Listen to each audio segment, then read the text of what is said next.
Some men believe the world will respect them for being understanding. It's an illusion. The world respects those who can refuse without trembling, and anyone who grasps this notices something uncomfortable.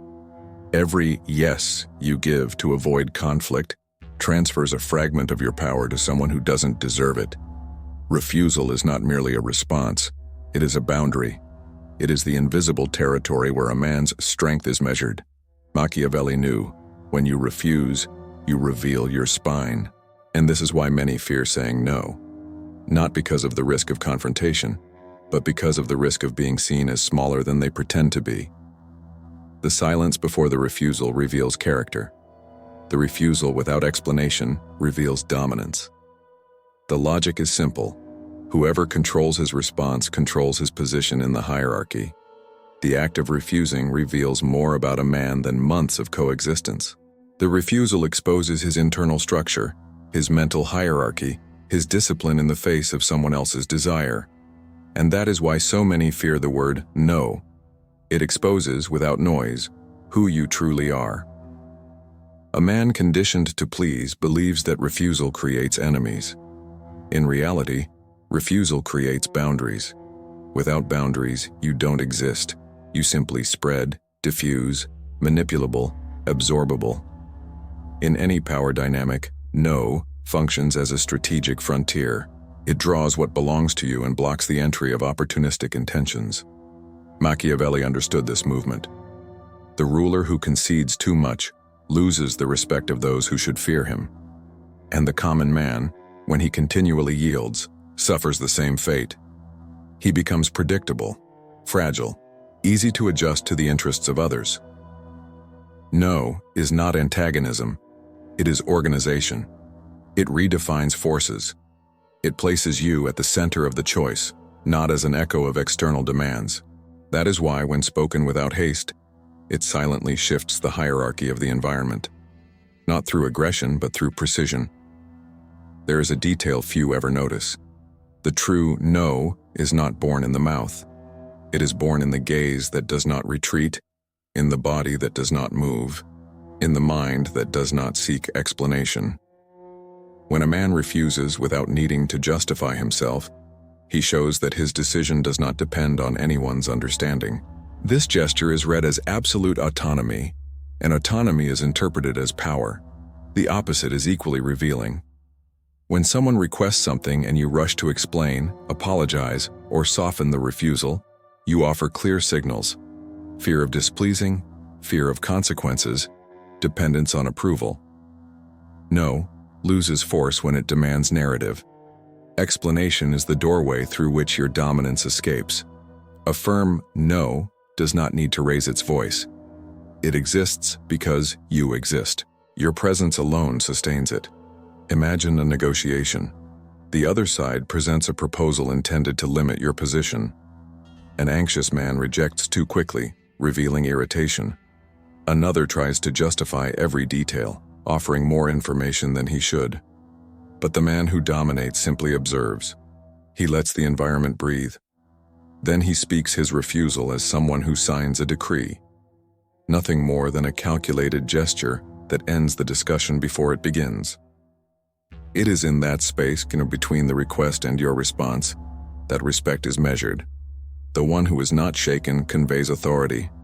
The one who blames circumstances reveals fragility. The one who blames himself begs for acceptance. No is a blade, short, cold. Used with precision, it cuts only what is necessary. But in the hands of someone without an anchor, it becomes a dull, noisy, useless weapon. The law is simple. A man who cannot control his refusal cannot control his own life. There is a recurring pattern in men who are easily controlled. They say yes too quickly, not out of generosity, but out of fear. A fear they do not admit, do not discuss, do not reveal. It is the fear of losing acceptance in a world that no longer offers respect. This kind of man believes that constant agreement will make him appreciated, but in practice it turns him into a malleable, predictable figure, easily moved aside. When everything in you is accessible, nothing in you is valued, and the price of that availability is always paid in silence. exhaustion, invisibility, accumulated resentment. Submission does not arise from a single gesture. It installs itself as routine. First, you say yes to avoid conflict. Then, you say yes to avoid seeming difficult. Soon, you say yes because people already expect you to. And when you notice, your ability to refuse has disappeared, not from lack of voice, but from internal erosion. At that point, your identity stops being an axis and becomes a tool for the comfort of others. Manipulative people recognize this with surgical precision. They sense insecurity the way predators sense blood. They understand that the man who fears disappointing others is the easiest to maneuver. They understand that the man who explains too much is the one who hides the most weakness. And they approach not to build connection, but to extract emotional, social, or material advantage. Machiavelli observed that the ruler who tries to please everyone becomes the victim of everyone.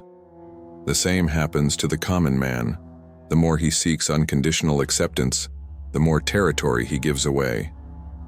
He loses control of his own time, his own decisions, his own boundaries. The world begins to treat him as an object of utility, not as a sovereign presence. The invisible mistake is this: by avoiding small external discomforts, you create internal giants. You trade respect for tolerance, trade authority for approval, trade dominance for adaptation. And when the trade is over, nothing remains but a diluted version of what you could have been. In social contexts, this becomes evident. The one who always accepts invitations is included only when convenient to others. The one who assumes unwanted tasks becomes a dumping ground for responsibilities no one wants. The one who yields in discussions loses ground even in what belongs to him. And all of this happens without shouting, without violence, without announcement. Submission operates in the shadows, discreet, continuous, lethal. The man who cannot sustain boundaries creates a circle of people who will never respect him. Not out of malice, but out of instinct. If he does not defend himself, he is not worth defending. Perceived value is born from resistance, not from permanent agreement. In the end, submission is not just weakness. It is a confession. A silent confession that your will has been hijacked by the need to be liked. And the truth remains unchanged. A man who does not know how to refuse becomes an extension of other people's desires. There are moments when no is worth more than any display of strength. Not because of its content, but because of the silent impact it creates in the environment. The refusal alters the invisible structure between two people. It is a subtle, yet definitive shift in hierarchy. The one who hears it realizes they are not in control. The one who says it reveals they will not be shaped. A no spoken without hurry is territory claimed. It announces that you don't need to persuade, please, or justify. Your presence sustains the decision. And presence, when intact, outweighs argument. The man who masters no rarely raises his voice. He does not compete. He does not rush. He simply exists with enough density that his refusal needs no ornament. This density comes from a simple understanding. The final word belongs to the one who does not fear isolation. When you do not depend on anyone's affection or validation, your refusal becomes authority. Most people, however, try to soften the impact. Their no comes accompanied by excuses, explanations, justifications that erase its weight. In trying to preserve the other's emotional comfort, the man gives away everything he should protect. A refusal loses force when it tries to be too gentle, and what remains is only a timid gesture, immediately interpreted as hesitation. The true weapon is the no that stays clean, sharp, direct, free of unnecessary narrative. A no that ends the conversation because it was born complete.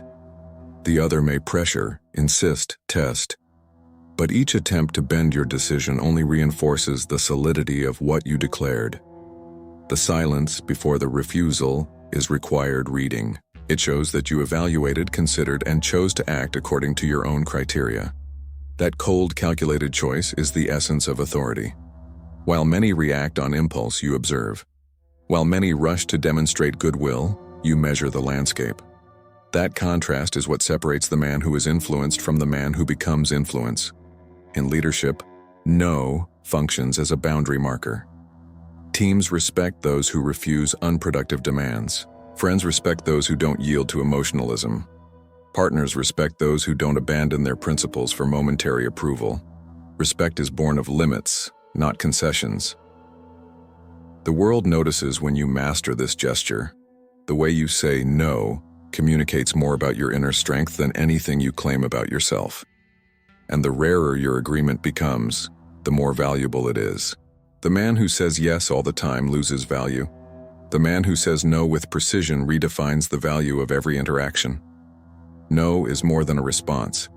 It is a mark, an identity, the invisible signature of someone who does not bend to another's desire. And the truth is direct. The one who controls his no controls the space he occupies in the world. Saying no is not a talent. It is a method.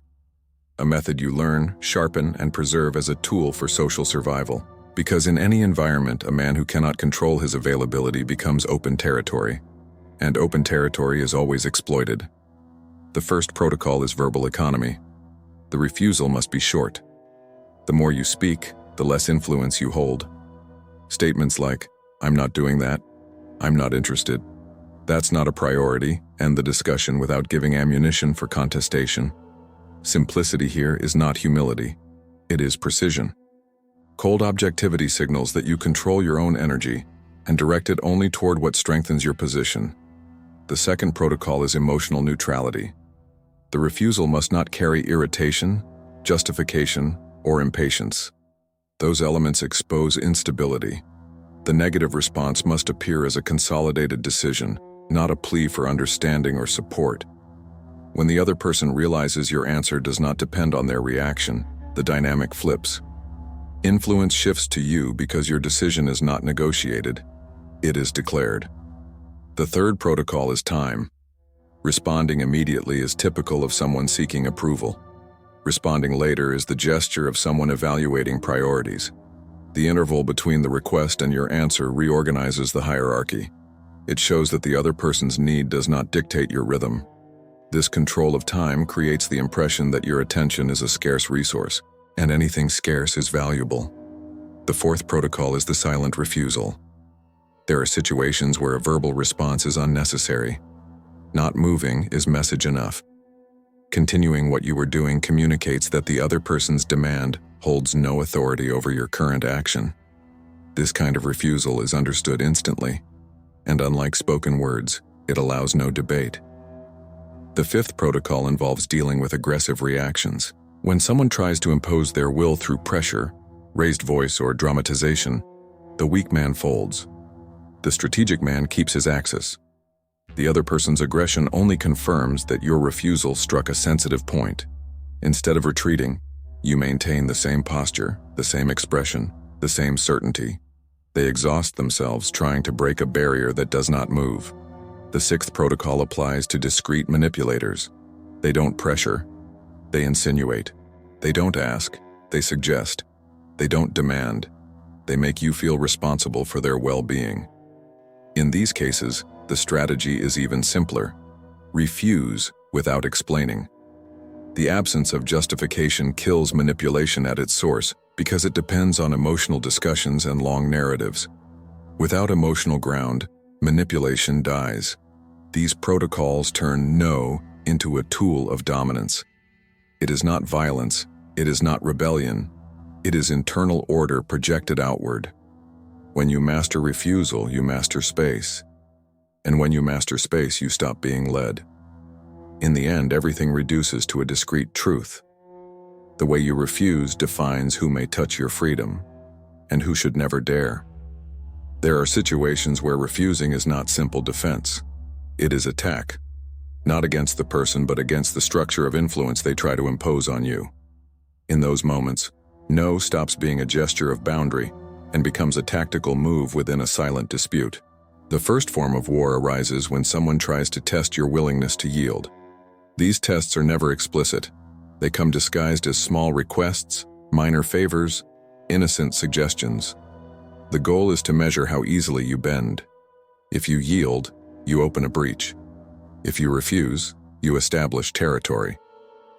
It is in this type of situation that no becomes more valuable than any display of physical or verbal strength. The second form occurs when refusal exposes hidden intentions. Some people remain close only as long as you are useful. They build a superficial bond based on your availability. When you finally say no, the veneer cracks. Irritation, distance, or sudden coldness reveal that the connection never existed, only the convenience. This revelation is essential for anyone seeking internal dominion, for it exposes who is truly with you and who stays only while they can extract something from you. The third form of war appears in professional environments. Refusing unfair tasks, abusive schedules, or responsibilities that aren't yours is an act of power. You don't need to confront anyone directly. The refusal alone is enough to reposition your role within the tacit hierarchy of the space. Those who try to exploit your effort realize they do not control your access, and those who observe in silence begin to understand that your presence is non-negotiable. The fourth form involves intimate relationships. Many become accustomed to manipulating through emotion, expectation, or subtle pressure. When you refuse, you break the emotional circuit. You prove you will not be guided by fear of losing affection. This gesture completely reorganizes the dynamic. It shows you are not the kind of man who bends to maintain crumbs of approval. It shows your value does not depend on anyone's acceptance. The fifth form is the most strategic of all, the no that exposes true loyalty. When your refusal meets resistance, you learn about character. Those who respect your decision show maturity. Those who try to force a change reveal a wounded ego. Those who walk away after a single boundary show they were never there for you, only for convenience. Saying no can trigger conflict. But conflict is necessary to reveal truths that would remain hidden if you yielded. The war is not in the word, it is in the interpretation it provokes.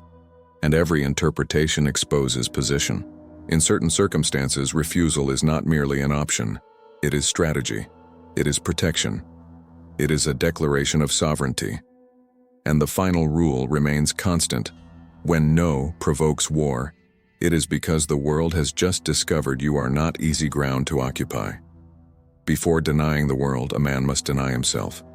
And this is the hardest war, because there are no witnesses, no applause, no recognition. It is a battle fought in the silence of the mind, where every thought tries to sell comfort in exchange for control. Inner weakness does not appear in speech. It appears in the agreements you make with yourself. Agreements no one sees, yet they define your posture in the world. The man who does not master these agreements lives in constant surrender. He accepts impulses, fragile desires, and cravings that corrode his structure. The inability to deny himself turns any external denial into empty theater. The first internal enemy is the need for approval. It disguises itself as kindness, empathy, understanding. But at its core, it is dependence. A man who needs to be accepted does not choose. He reacts. He shapes his presence to avoid discomfort. And in doing so, he drifts away from his own center. True authority is born when you reject the idea that you must please someone in order to exist. The second enemy is impulse. The impulse to answer quickly, to defend yourself, to justify, to prove your worth. This mental urgency is a sign of emotional submission. When you cannot restrain your own impulse, you cannot restrain the influence of others. Discipline emerges from the internal act of denying what weakens you, not because it is morally wrong, but because it compromises your sovereignty. The third enemy is longing. A needy mind creates narratives in which any scrap of attention feels indispensable. And so the man submits to what he should discard. Denying longing is denying the illusion that your peace depends on someone's gaze.